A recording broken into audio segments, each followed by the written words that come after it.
All right. Hello and welcome to the 10th annual Wild Wisconsin Winter Web Conference. I'm Leah Wangby with the IFLIS Library System, and I'm moderating the marketing track today. And assisting me is Shauna Kosecki from the Southwest Library System. We're glad to have you all here.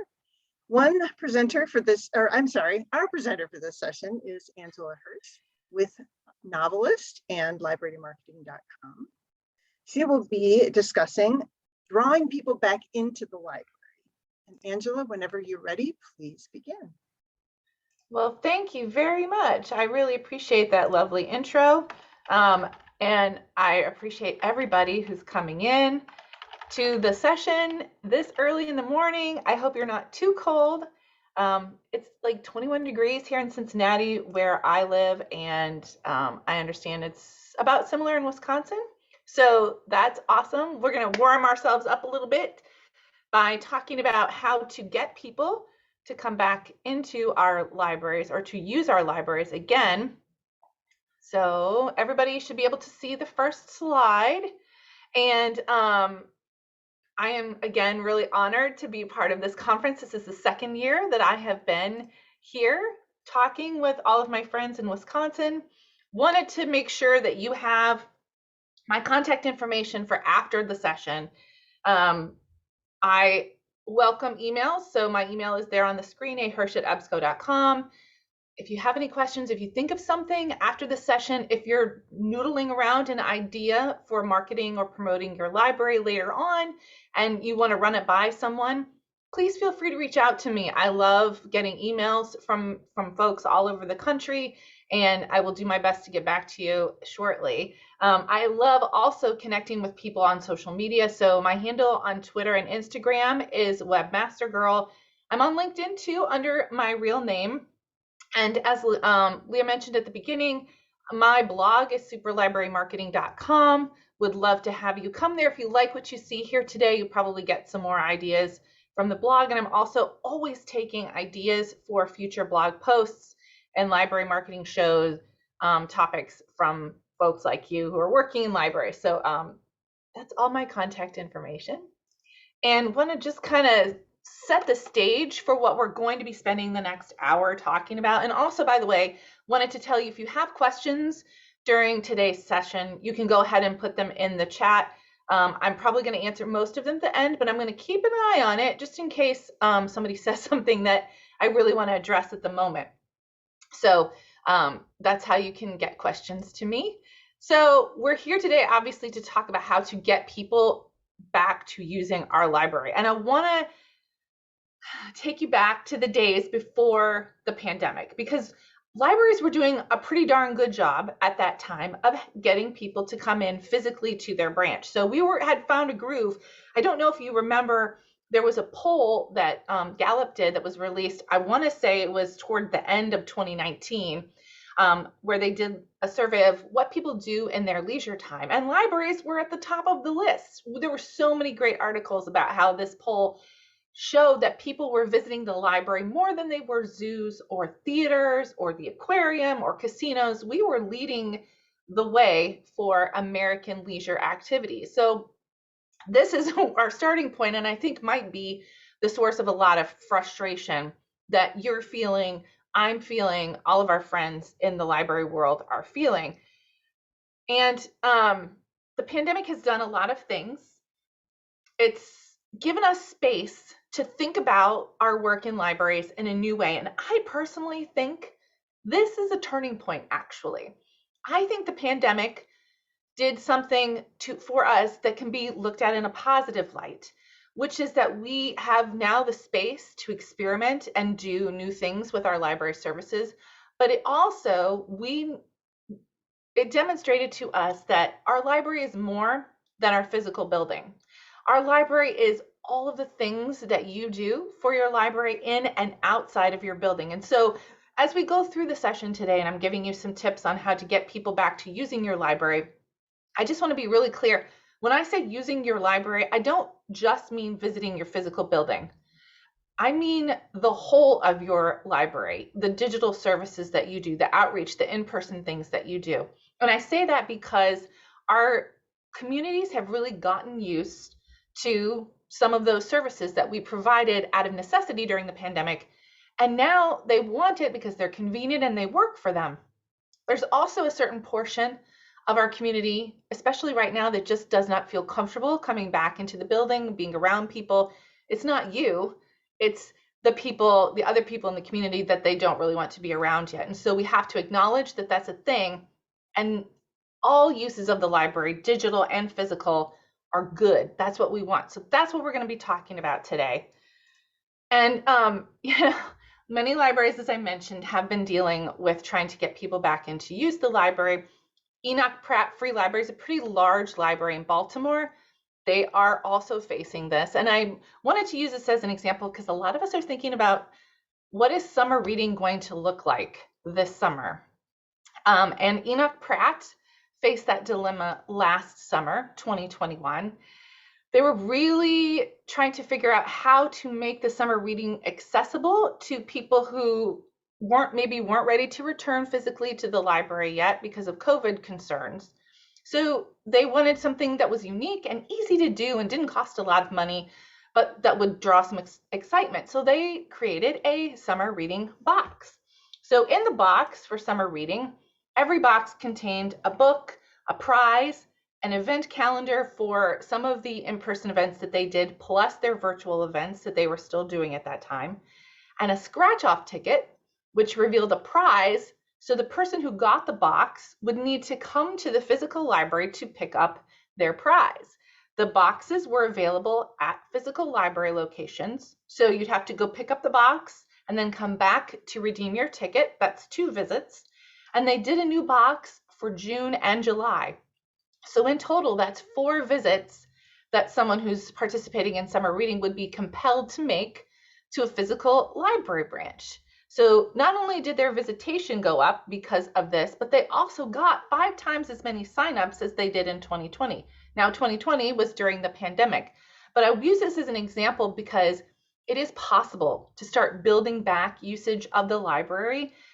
We have a chance to do unique and creative and innovative things, and also to kind of rely on those things that we have done in the past that people really love. We're going to intersect those 2 thoughts today as we talk about how to get people back to using our libraries. And I don't know about you, but I get asked this question all the time. When is library usage going to return to normal? When is program attendance going to return to normal? There's a lot of anxiety about that, which makes sense. We've been disconnected from our communities for a really long time. I can't really answer the question of when library use is going to return to normal. I'm not sure that anyone credibly can do that. But what I can do is help you to rebuild the use of your library through really smart and strategic marketing and promotions. And we're going to do this using a 3-step process so that you can have the same kind of success that Enoch Pratt Free Library had. There's a lot at stake here, of course. The well-being of your community, the health of your library over the long term, the morale of your staff. We're going to talk about this 3-step process because it's going to ensure that each of those points are taken care of. The 3-step process includes step 1, which is rebuilding your connection to your community by setting your priorities. What is it that you're going to focus on first? What tools do you have that are going to make that focus come to life? So we're going to go through those. Step 2 is using your centerpiece brand, which is your collection, as bait of sorts to draw users back into using the library.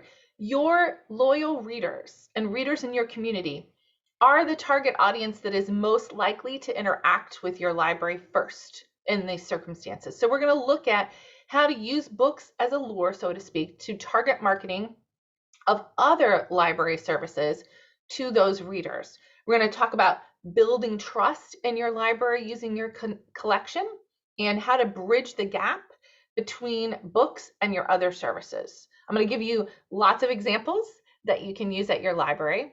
And then step 3, maybe the most important part of this, is to measure your promotions. Your metrics are going to show you what promotions are working so you can replicate them, and they're going to give you the data to trim the stuff that isn't working. We're going to talk about why that's really important. As we're working through these, we're going to lean heavily on a retail principle that is called cross-selling. You probably have heard this before. Cross-selling is suggesting additional items to a buyer who is already committed to making a purchase. You'll notice that we're going to focus on our established customer base. In our case, it's our cardholder base. Why are we doing that? Why are we not talking more about getting new people to use the library right now? It's because the retail world has a secret that I'm going to share with you today based on data. They know that it costs 5 times as much to get a new customer as it does to retain an existing customer. So they know that it takes a lot of resources to get somebody to start using their store, and we know it takes a lot of resources to get someone to sign up and then use their library card. Other secrets that the retail world has that I think can benefit the library world: the cost, as I said, of acquiring a new customer is 5 times as much. But here's the other thing.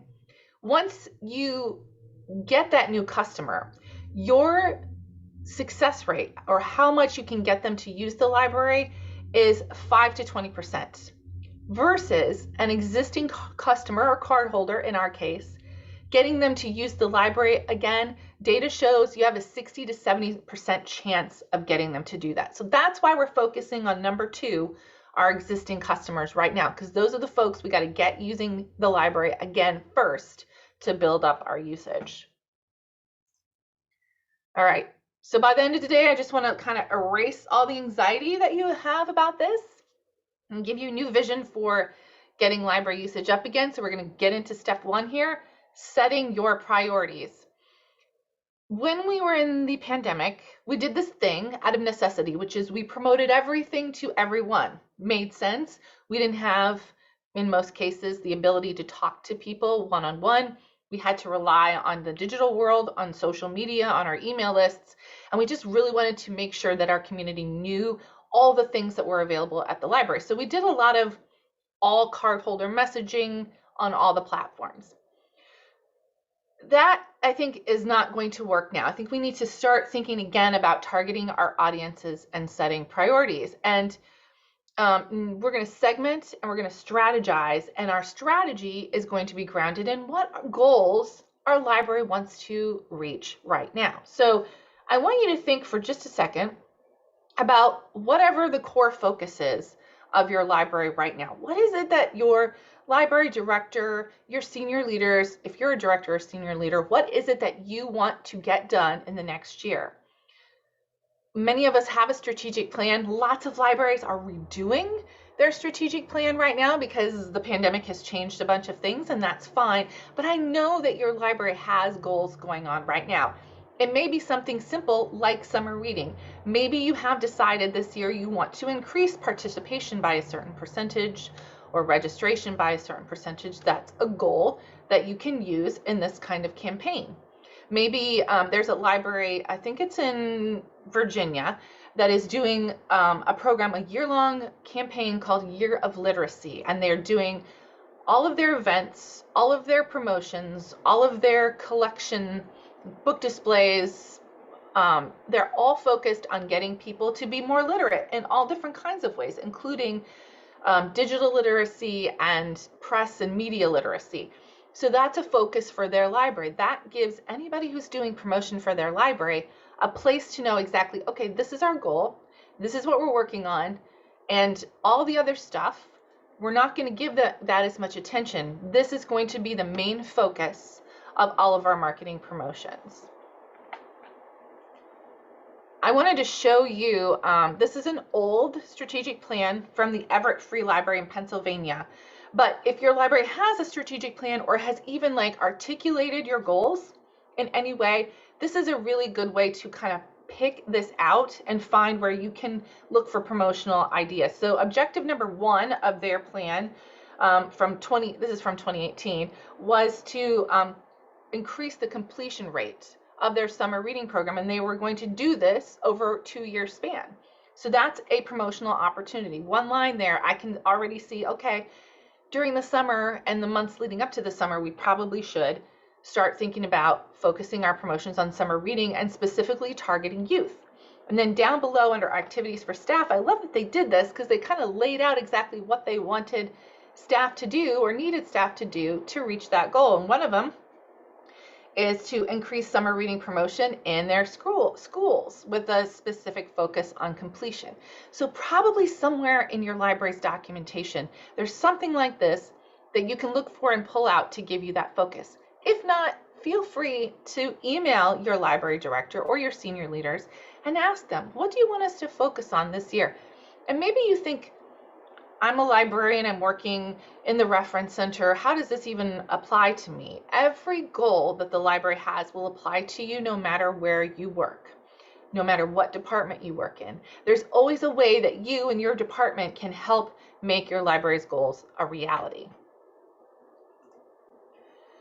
So once you have decided what your focus is going to be for the next year, 6 months, I would advise you to think at least 6 months in advance. It takes a lot of time to rebuild use of the library, and I think 6 months is a good timeline, a good goal timeline, but a year will also work.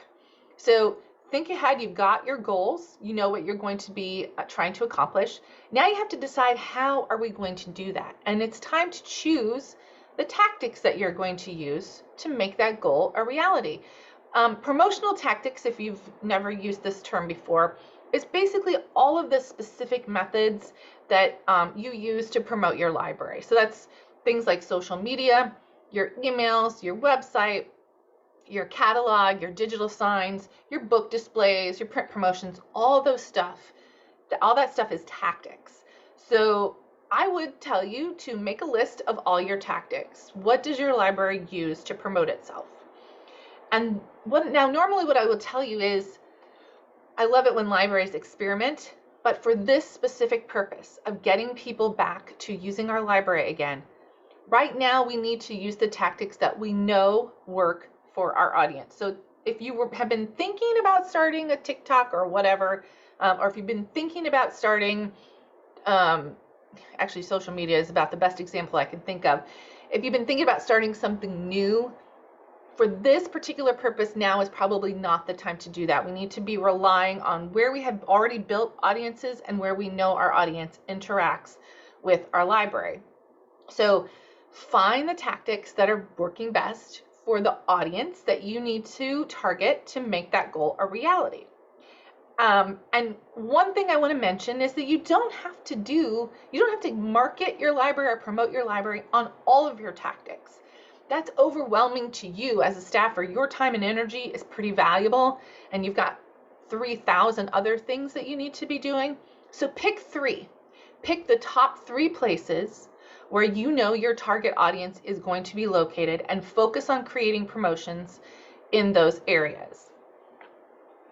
And the easiest way for me to explain this, of course, as always, is with some examples. So the Montgomery County Memorial Library System in Texas is using this method. They have a winter reads program going on right now.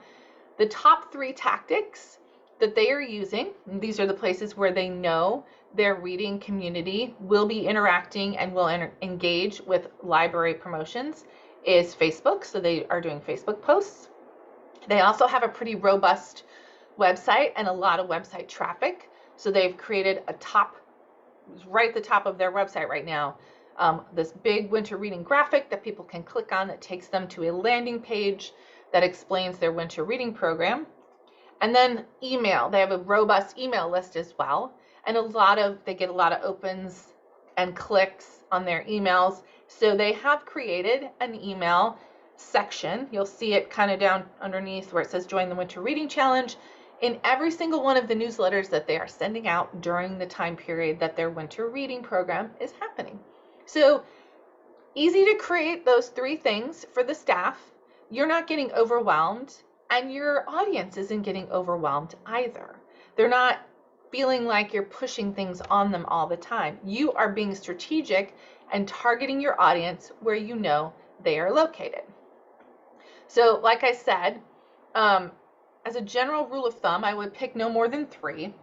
So some more examples of this would be like if you were going to rebuild the use of your library's educational resources, like maybe you have online tutoring, research help, homework help, all of those kinds of things. Teacher collections is another good example.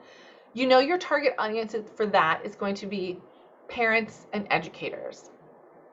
You can target your promotional tactics specifically to this audience in places where they are. You're going to want to maybe send them a targeted email like Montgomery did. Create social media posts that speak directly to them using language that they would use. Maybe focusing on building skills in the children that have been lost after during remote learning. Maybe you also want to slip a flyer or a bookmark into holds or checkouts of books that people check out about parenting, or maybe books for kids. Those are ways to do that pretty simply.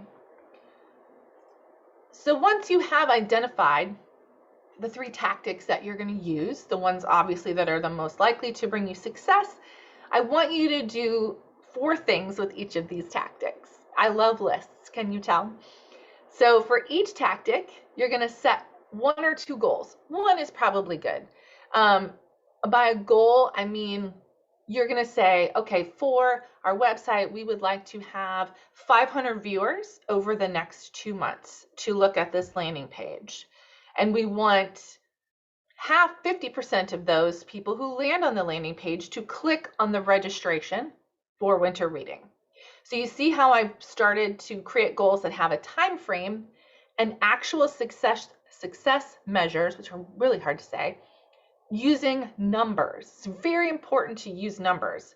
So again, the numbers would be 500 views to our website, 50% of those people clicking on our registration, and 50% of those people who click on the registration actually registering and completing the program. That's some numbers would be pretty easy to attain that goal. It's a little ambitious.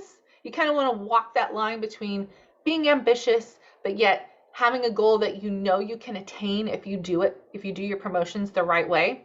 And you're going to want to write all of this down, which I know sounds silly, but there is data from a research center up in Ohio where I live called the Content Marketing Institute. They do this big survey every year. They ask marketers from these huge for-profit companies that have budgets that would just blow your mind. They ask them, are your marketing campaigns successful? People say yes or no. Of the people who say yes, they ask those folks, what do you think the reason is that your marketing campaign is successful? Something like 65 to 70% of those people say it's because we write our goals down. If you write your goals down, I used to do this at the library. I would type mine out and stick it above my desk so that every day when I sat down, my goals were there. I knew what I was working on, and I was held accountable to myself. It just makes it concrete, and it keeps reminding you that this is what you are working on. So set your goals, use a time frame, use specific numbers for your success measures, and write it all down.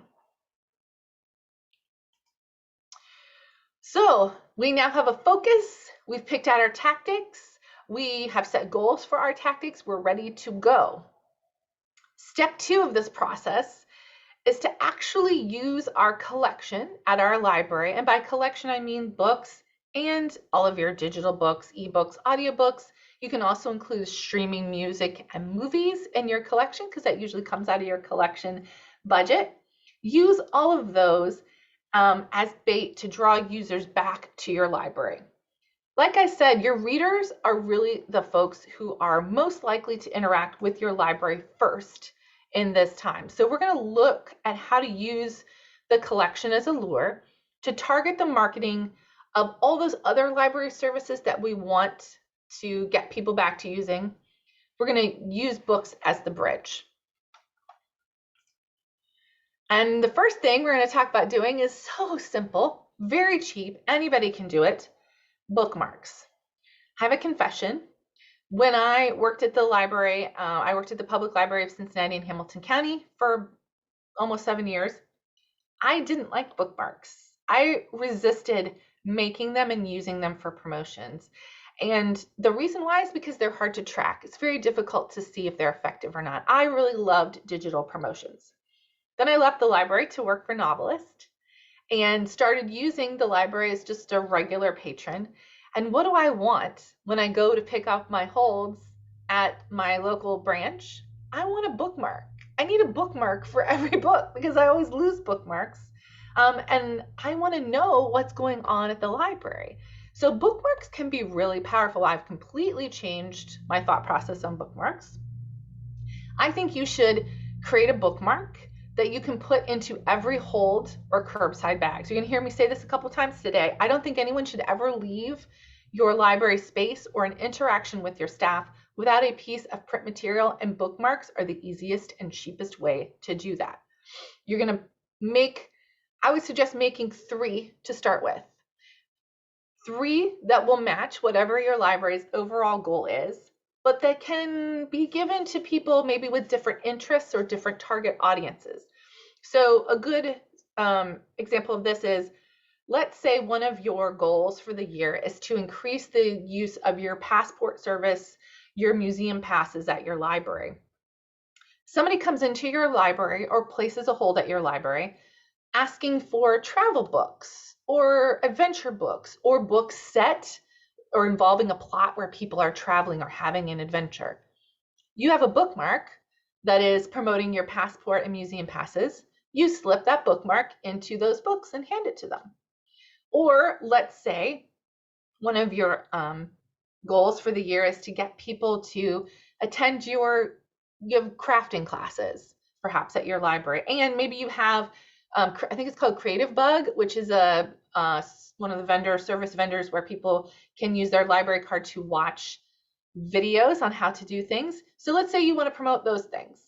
Somebody comes into your library checking out DIY or crafting or cookbooks or anything like that. You have a bookmark promoting your crafting classes and your Creative Bug. You slip that into their books. It's really easy to kind of start thinking about context clues, looking at what people are checking out, and then matching using those context clues to the services that you provide and that you want to promote. You're also going to look for opportunities, again, wherever you can. This is an example from the East Chicago Public Library. So they created this bookmark in December of this year as they started to notice that Omicron was happening, and they got nervous that they were going to have to kind of pull back on in-person services and start switching back over to virtual until the surge was over. So they did this as a proactive thing. They created this particular bookmark and slipped it in the holds for everybody who checked out a book at their library so that they would know how to access their library's digital resources if they had to go back to virtual, if they had to pull back on in-person or close their doors. I don't know if they had to or not, but they were thinking proactively, and that is an opportunity for them. A more positive opportunity comes to us. I love the name of this library, the Hurd St. Andrews Library. They're part of the Charleston County Public Library. They have a book club called Pizza and Pages. Obviously, you get to eat pizza and read books at their book club. So their pick for January was nonfiction, and they created this bookmark and they slipped it into the books of anybody who was checking out something that they thought kind of matched this. It's kind of like read-alikes. They thought maybe those people would be interested in this particular book club. So any nonfiction book or any book on LGBTQIA rights, they put this bookmark in. So you see, it doesn't have to be complicated. It can be simple. You're just matching context clues to your bookmarks. I'm really excited for the Monroe County Public Library in Indiana. They are soon to open a test kitchen at their library. They're building it right now. And the reason I'm excited is I think this is going to be a really great opportunity for cross-selling in their library. So once they get it open, they're going to have cooking programs here, and they are going to be able to cross-sell to the people who attend those their selection in their library of cookbooks and other food-related books. Likewise, anybody who comes to their library and checks out a cookbook or a food-related book, they can provide them with a bookmark that promotes their test kitchen and get people to come to the classes. And then my final example of this comes actually from the UK. The Leeds Library, they had a pop-up theater come to their library and do a program, And they did this very smart thing where they just kind of, while the program was going on, they moved a couple of shelves. They have some movable furniture, which makes this really easy. They did this so that people leaving that program had to walk through the books, and they got a bunch of people to check out books. So they cross-sold their collection using the theater. So it works both ways. You can use your collection as bait, and you can use, when people show up for your programs, you can use that as an opportunity to get your circulation numbers up by promoting your collection. And then one more thing I want to mention, because your library likely has a service that you can promote that is unique to your library. There's no other business or institution that does reader's advisory for free as well as libraries. I know Amazon thinks they can do it with their algorithm, but they don't do it like librarians do it. I know it, you know it. So I think we have an opportunity with reader's advisory to use this as a gateway to re-engage our patrons. And about a year ago, my company Novelist did a big survey of libraries with a bunch of different partners to find out what's going on with reader's advisory and where are we right now. And 92% of the library staffers who responded to our survey said that reader's advisory is either very important or partially at least important to their library work. And what they mean by that is it's important to their community, their readers. They're using their reader's advisory services. And those libraries added a whole bunch of different services to promote reader's advisory during COVID. And our customers, our cardholders, have gotten used to these services. They're convenient, they're working for them. And we're facing this point now where we have to decide, are we going to keep doing these services? We have to weigh the cost with our staffing. My contention is these are some of the core services of a library, and they're convenient for users, and they should be kept because they're an opportunity for cross-selling other library services. If people are using these services, this is a great opportunity to promote things that are not related to reading at your library. So how do you do that? I got a very simple ratio I came up with, because again, I'm trying to make it as easy as possible for you and not to overwhelm people who interact with your library. So that's a 1-to-1 ratio. Every time you deliver a reader's advisory service, you're going to promote one related thing. That's it, 1-to-1. And my example comes from the gentleman who is going to be speaking after me, Sasha at the Niles Main District Library. His library does personalized reader's advisory. So they have a form, people fill it out, a librarian gives them suggestions on a couple of books, like 4 books, based on what they say in the form. They send them to them on an email, and at the bottom of the email, you'll see this little graphic, cute little graphic promotion. Are you interested in getting connected with a book discussion group? Again, using context clues, but instead of using bookmarks this time, you're going to use your email, or you're going to use your digital signs, or you're going to do this in person when you're talking to someone. That 1-to-1 ratio is really easy to remember. It's easy for you. It's easy for your community. I would love to see, if you have a robust reader's advisory service, I would love to see you do a few things to make it more visible and an opportunity to be used more. And by the way, reader's advisory service really helps your circulation, because what are we doing when we're making book recommendations? We're trying to get people to check out our collection, which increases our circulation. We're hoping they'll come into the library, or at least go through the drive-through, or come in to pick up their holds, which gets us a visit. So we got to promote this service because we know it's popular. Make it easy to find your form if you have one. I cannot tell you the number of times I go to a library's website looking to see if they have reader's advisory, and after 10 or 15 minutes of searching, I find it most libraries have some form of personalized reader's advisory, but many of them hide it on their website. I want you to make that really easy for people to find. You want people to use your library, you got to make it easy for them. I want you to talk about your reader's advisory service. So in your interactions with patrons, when you get to see them face to face, just mention that you have a reader's advisory, especially if they're coming up to the checkout desk and you're working it and they're checking books out. Obviously, they love to read. This is something they may not know you provide that they might want to take advantage of. You can also make a video. Videos are really easy to make these days. You've got a camera, if you have a phone, you have a camera and you're ready to make a video. If you have a laptop with a webcam on it, you can record videos on your laptop. So make a video, little 10 or maybe not 10, 10's probably too short, but maybe like a 30-second to a minute video talking about real quickly your reader's advisory service. Or you can do it live on social media, and you don't actually have to be in front of a camera to do it live on social media. A really great example of that comes from the Boston Public Library. This is an actual program that they have. So it shows up in their program calendar and they promote it. And they do personalized reading recommendations on Twitter. So they're not live, they're not in front of a camera. If you're camera shy, this is a great way to do it. They just have a hashtag and they have a set time and date. People come on Twitter, they use the hashtag to ask for a reading recommendation. The librarian can talk back to them using the hashtag, ask them a couple of questions, and can send them one quick reading recommendation and a link to check that book out. Very simple. Great for people who are camera shy but want to promote their reader's advisory and get those circulation numbers up. And circulation numbers count as library usage. It's not just visitors. People can visit the library through our collection. The Stark Library, which is here in Ohio, also, they have libraryware, which is a product that my company makes for marketing and promotions of the library.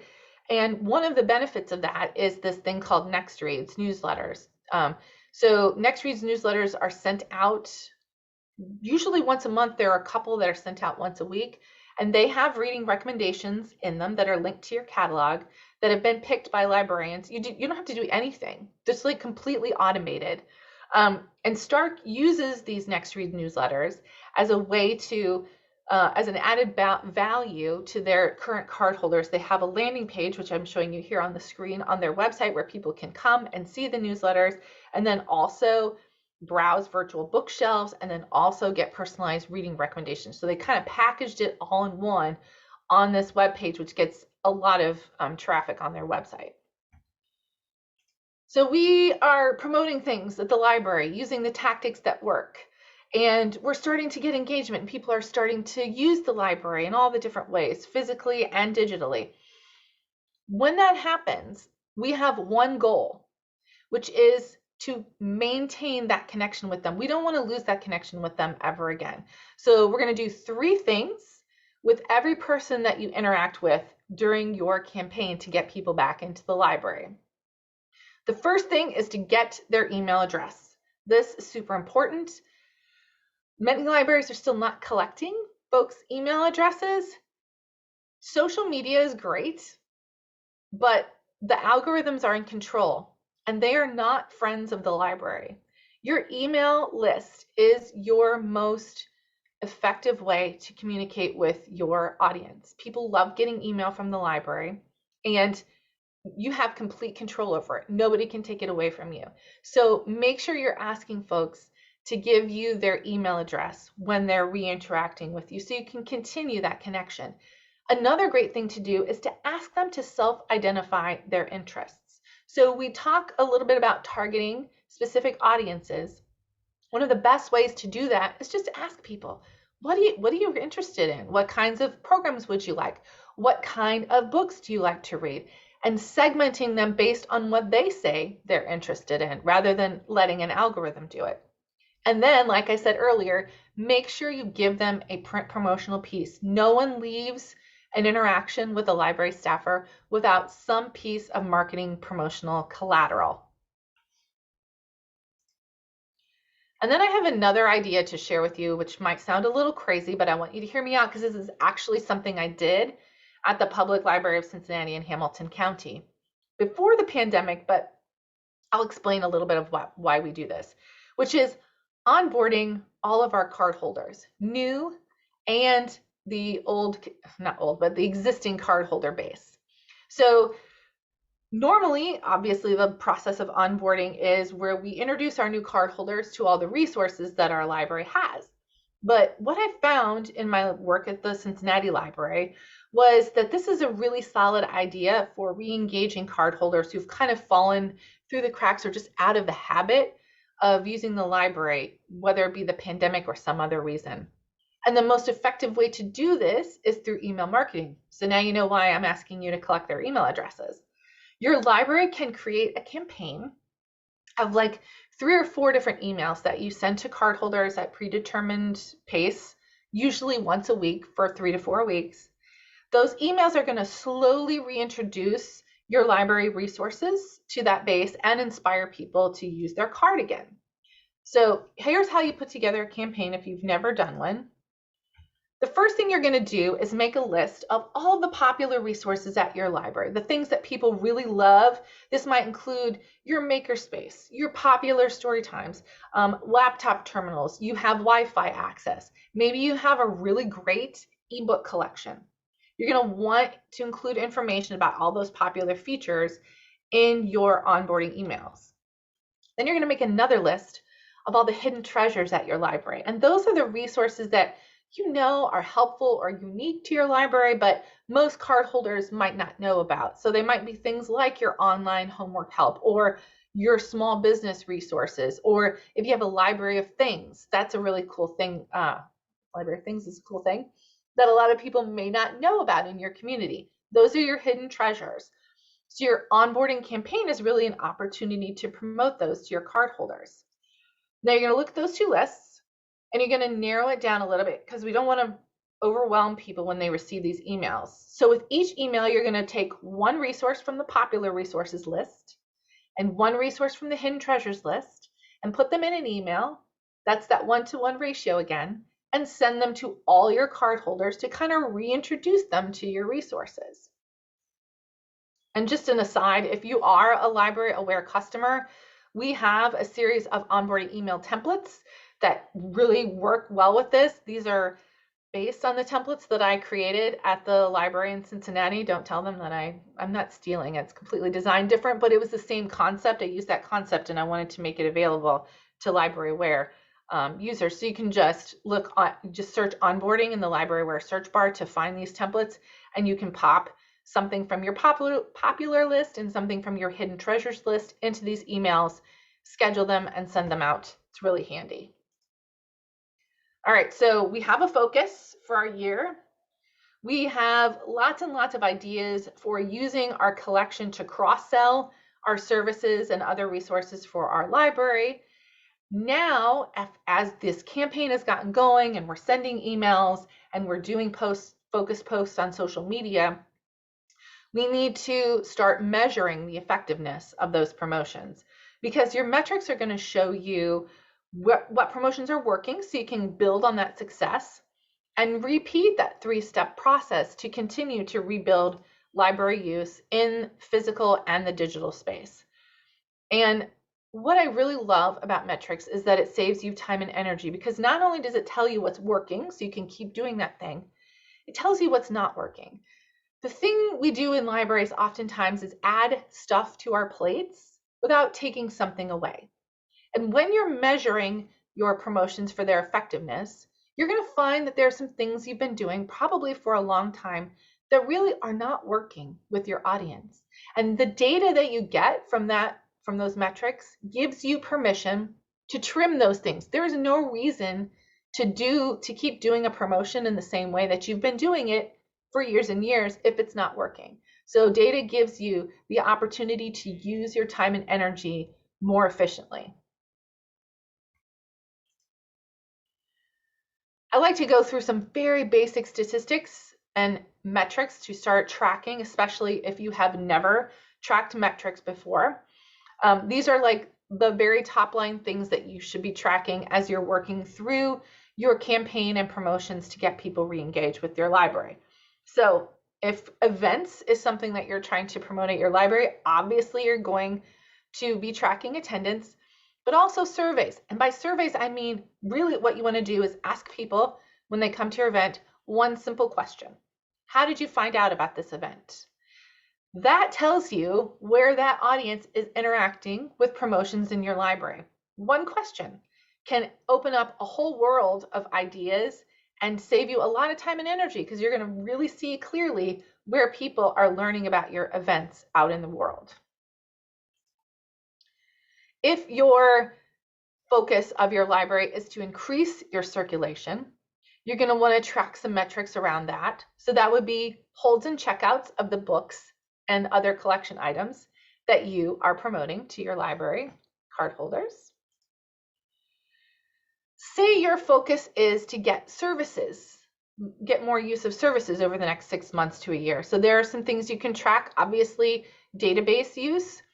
I was really good friends with our collection development manager who had control of the analytics for things like Hoopla and Freegal and Canopy. And I would send her monthly requests, like especially if we were doing a promotion, promoting Canopy or promoting Hoopla, to ask her for usage statistics before and after my particular promotions. And if you're a little nervous about asking that person, just remember that they're trying to do a good job too, and they've got a certain amount of budget. And by you telling them what promotions you're doing, they can, and if they see that promotions are leading to more usage of databases, that gives them also some data backup for spending more money on particular databases. So database usage is really important to track if you're trying to promote that.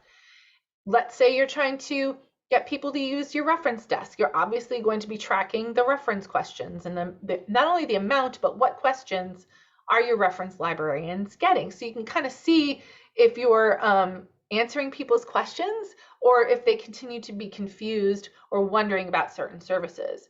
And then of course, if you have landing pages for your different services on your website, you're going to want to track how often people go to those landing pages. I'm going to use educational resources as an example again. Most of us have all of our educational resources on one page. Do more people visit that page after we've done our promotion? That's a metric that you can use to see if your promotion is successful. Speaking of websites, I love to measure data on websites. The hits and views to your landing page and other pages on your website, obviously. Bounce rate. How long do people stay on your website before they bounce to someplace else on the internet? And then time spent on the site is that amount of time that they spend before they bounce. And do they bounce from one landing page to the next? And in what order? That's all really fascinating and can tell you a lot about your community. And it can tell you how well you're marketing and how effective it is. Social media, most of us know how to measure social media, so I won't spend a whole bunch of time on this. Engagement is the most important metric for social media. Your followers, most of us have to report our followers to our board, but it doesn't really matter how many followers you have because the algorithms are in control. What's more important is how well your particular audience is interacting with your content and how good your content is. I've seen libraries that have 30,000 followers get really poor engagement rates, and I've seen libraries that have 1,000 followers get in fantastic engagement rates. So again, it doesn't really matter, but I know we got to report them so we can watch it. And then there are platform-specific insights. Really great example of this is YouTube. If you post library videos on YouTube, you get a lot of information, not just demographic information, but like how often or how long into the video are people watching and all kinds of stuff like that you can get. So look for those platform specific insights on each of the platforms your library is using.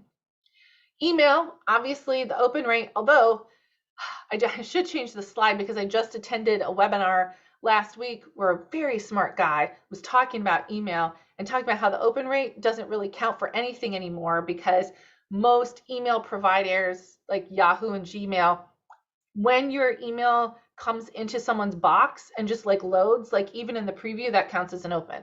So they didn't really open it. They might not have even looked at it. It just loaded in their inbox. So like I said, I'm gonna have to change this slide, but we can continue to watch that for now. Click rate has always been really important to me, and obviously more so after I watched that webinar. The click rate is what percentage of people are clicking on a link inside of your email. And then, of course, are they taking an action after they click on that link? Are they registering for a program? Are they downloading a book? Are they signing up for more information about a service? Those are all actions taken that you can track to see if your marketing is effective. We talked a minute ago about video, obviously how many views you have for your videos, how long people watch into your videos. YouTube will do it by percentage. So You know, if people watch 50% of a video, it may be your video is too long, or it might be that your video isn't engaging after the first half of your video. So that'll help you to figure out, do I need to change some things about the way I produce videos? Engagement on YouTube and other platforms, Facebook, if you're posting videos there natively, is important. How many likes, shares, and comments do you get for your videos? Ask for those, by the way. If you're doing a video, at the beginning of your video, ask people to like, share, and comment, and subscribe to your channel if you have YouTube. It works. I don't know why, but people do it. So don't be afraid to ask. And then some of us are going to just be trying to get our community to remember and think of us constantly again. So that's brand awareness. We want to make our community again aware that we are a part of it. And there are a couple of ways you can do that. There's this thing called a Net Promoter Score, where you send one question out to a very small percentage of your cardholder base, usually about 3%. You ask them on a scale of 1 to 10, how likely are they to recommend you to somebody? 1 being not at all, 10 being I'll stand on the rooftops and shout great things about you. You want your score to be somewhere between 7 and 10, obviously, and that can really give you a sense of how your community perceives your library and how positive your library is in the eyes of your community. Maybe you're going to be looking to increase your donations to your library foundation or friends. Obviously, that's a way to measure whether your campaign is effective. And then media coverage can be too. Are you getting a lot of really positive coverage for things happening at the library? If so, how much? You can compare that with last year. Most of us track how many articles are written about us. So that can be a way to measure the effectiveness of your marketing campaigns. By the way, reporters, I have learned, are on Twitter all the time. So I know a lot of libraries have kind of pulled back from Twitter because it takes a lot of work. But if you have something that you're going to be releasing soon, like let's say you're opening a building, or you want to start re-promoting something to get people to use your library again, you should post about it on Twitter. You might catch the eye of a local reporter who will then give you media coverage. It's just a little side tip. Again, something I learned recently. Measuring print. Remember I told you I didn't think that you could measure print and I didn't like bookmarks? I was wrong.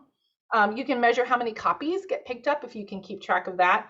A better way to measure the effectiveness of your print is to use QR codes. And there are companies that you can subscribe to. You don't have to do a year subscription, but I think it costs like between $5 and $8 a month. And they will give you a QR code that not only people can scan and get to your website or get to whatever the thing is that you want them to see, but it will tell you how many people scanned that QR code. And that can be really effective to see if your print promotions are working. And then I have seen some libraries create a print-only landing page on their website.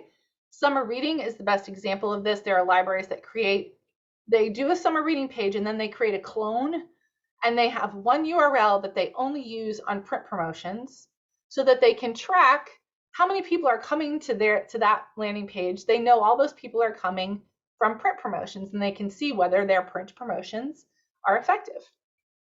It takes a little bit of work, but if you have the resources, it's a way to do it. Other metrics to track, depending on what your goals are: chats, calls, and emails to your library. Obviously, the number of visitors that we're able to get back through our doors. If you're promoting computer and Wi-Fi, you're going to be wanting to track the number of logins and computer use around your different campaigns. Curbside visits, if that's something that you're promoting, or book bundle pickups. How many RA requests are getting filled? If you do a campaign promoting your reader's advisory, do you get more requests afterwards? Then your marketing is effective. And many of us are adding pickup blockers to our libraries. We want you to start tracking how many people are putting holds into checkout or pickup blockers as a way to track whether that's effective and getting people back to use your library. So now you have the 3-step process, the keys. Set your priorities and your focus so you can use your time wisely and you're not getting overwhelmed and your audience doesn't get overwhelmed, and your library's goals are going to be met. Use your collection, your centerpiece brand, as bait to get people in using the library, and then start cross-selling them your other services. And then measure your promotions to find and replicate successes and trim the things that are not working. And if you want more help with this, you can hire a novelist expert like me. to teach you courses on collection promotion, marketing foundations. We also have courses on readers advisory. We have a new website, learnwithnovelist.com, where we have some self-paced courses for readers advisory. If you want to get better at it, you can go to learnwithnovelist.com and see our courses.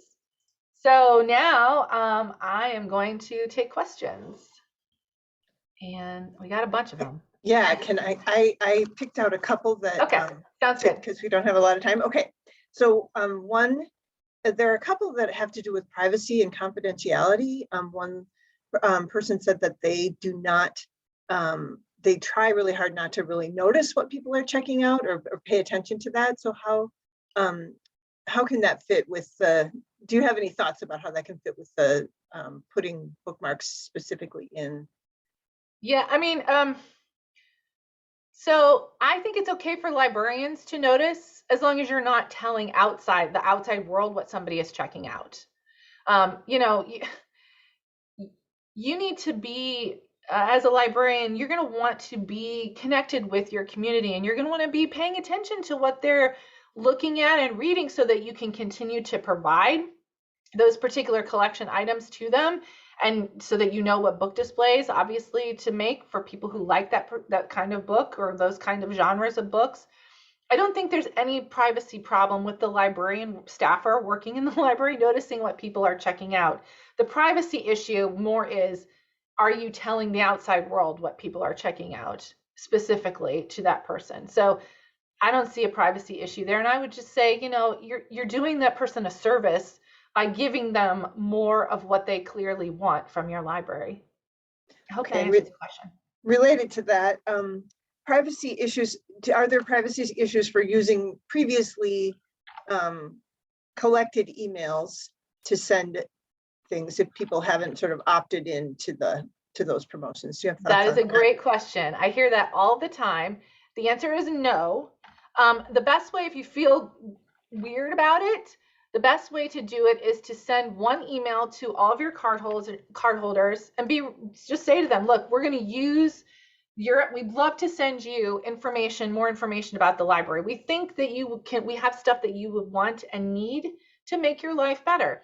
If you don't want them, here's an opt-out and unsubscribe, and let them unsubscribe from that. So that's a really simple way to tackle that, but it's not illegal or anything. Thank you. And yeah. How about one last one? Do you have any thoughts about scaling any of this specifically for a really small library with very small staff and budget? Like anything that you think is the very biggest bang for the buck? Yes. Yeah. Great question. I get that all the time too. And email. Email is the most effective way to reach your community, especially now with people not all people really feeling comfortable about going into the library. I would say to create an opt-in page on your website, let people sign up for emails, create those targeted lists.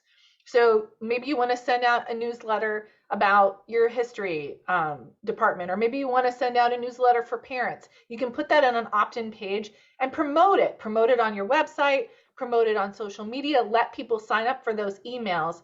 The email is the best way to reach your community. So that's, if you have to do one thing, that's what you should be doing. Great, thank you. And we do have time for one more, so I'm just going to go for it. If a library's goal is to reach non-users, for example, because of a new building project or something, do you have thoughts on how to reconcile that with the other kind of advice you were giving us? So if you had something like a new building that's opening, you could count that. I mean, I would assume that's going to be a goal of your library for this year, is to get promotion, get people to know that library is opening up. So that counts as a goal to me. And I am doing research right now into purchasing ads on social media like Facebook, Instagram, YouTube. How much does it cost? Because I think if you're trying to get a hold of people who are not your current card holders, you got to do it through social media. And we have a lot of problems with that because of the algorithm.